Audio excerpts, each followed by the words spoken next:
Good afternoon. Good afternoon. I'm Carl Messineo, Legal Director of the Partnership for Civil Justice Fund. The PCJF is a nonprofit legal and educational organization committed to the advance and protection of civil rights under the law, and we function, among other things, as a watchdog organization, challenging constitutional violations and police misconduct. Based here in Washington, D.C., though national in scope, we have an organizational and personal commitment to this city, which is our home. The PCJF brought the litigation that ended the MPD's military-style checkpoint program, the so-called Neighborhood Safety Zone program, through a unanimous circuit court ruling.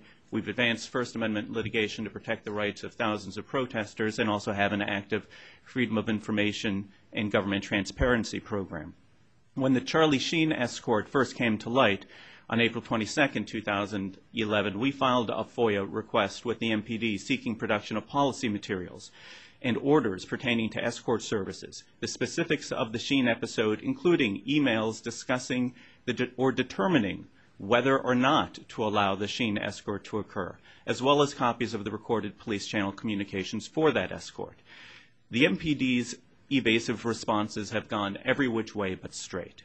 One wonders what it is that they must be hiding. Citing, quote, unusual circumstances, they took an enlargement of time to respond and to provide what should have been readily available information. And when they did respond, pursuant to letter dated June 7, 2011, we received only 13 pages in response. The MPD did not even provide the April 22, 2011 division order entitled Handling Requests for Police Escorts, even though we specifically requested copies of all staff manuals or instructions authorizing or restricting the use of police vehicles to escort celebrities. They refused to provide the emails discussing the authorization of the Sheen escort. They refused to provide copies of the recorded police channel communications. When we read the Associated Press article that you cited about recovering other materials pursuant to the FOIA that pertain to the extensive use of escort services for Jay-Z and other celebrities, Bill Gates, sports teams, we sent a request to the MPD FOIA officer requesting that those be copied to us as well, that we just wanted duplicates of what have been provided to other requesters. And they did not produce any additional records, nor have they directed us to another FOIA office if the materials were produced by another. The MPD is persistently inconsistent in its statements. And in terms of the importance of this is a matter that involves the use of public resources, the resources of the hardworking people of the District of Columbia, and it's an issue of public safety and danger to the residents of the district and the surrounding region. It's as if the command staff view themselves as privileged to dispense escort services regardless of policy or public interest.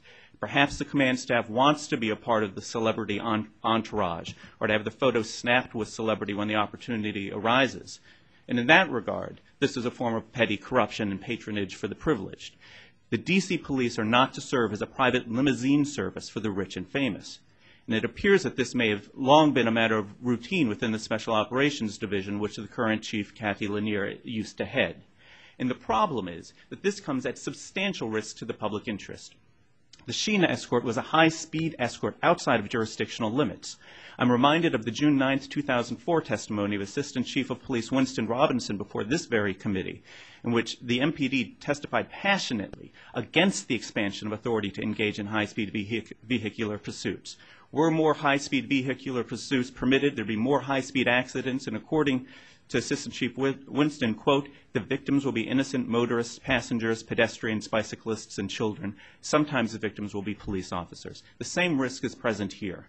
Significantly, there is no legal authority for the MPD to provide escort services outside of the Washington, D.C. area, across state lines and in Virginia or in any other state. One can only imagine the possible consequences both in terms of injury and loss of life, to say nothing of the extraordinary municipal liability, had the high-speed Sheen escort ended in tragedy, accident, or injury or death.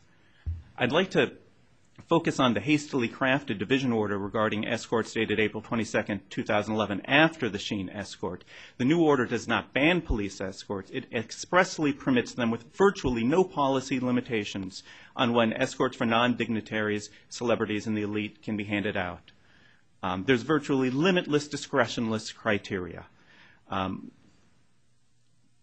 The order provides that escorts To address the final point that you asked us to address. You can take a minute to finish up. Thank you.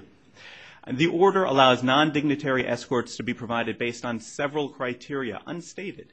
It says to include but not be limited to the government agency, and it goes on and cites 3. There are no limits as to what circumstances need to be present. It's just a list that says the decision to provide non-dignitary escorts shall be based on unstated and discretionless criteria.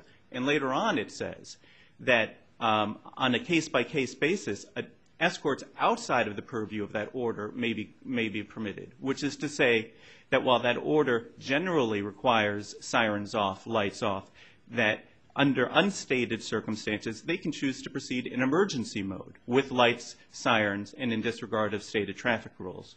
We believe that what the council needs to do, because it's clear that the police are incapable of policing their own behavior when it comes to escorts, is first to issue statutory law that will regulate and limit specifically under what circumstances non-dignitary escorts may be permitted, including permitting such escorts under only a specific documented showing of public safety need, banning such escorts from leaving city limits, and prohibiting use of siren and lights or speeding absent documentable emergency circumstances.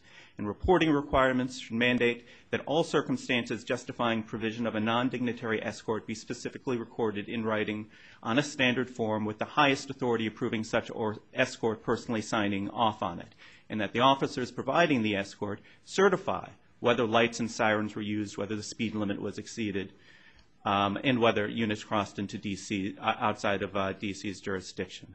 And finally, we recommend that the council mandate routine and public reporting of the provision of non-dignitary escort services, including by requiring the MPD to post on the MPD's website that the forms and documentations recording the provision of non-dignitary escorts and the costs associated with it, having be mandated to do so within 15 days of the escort provision.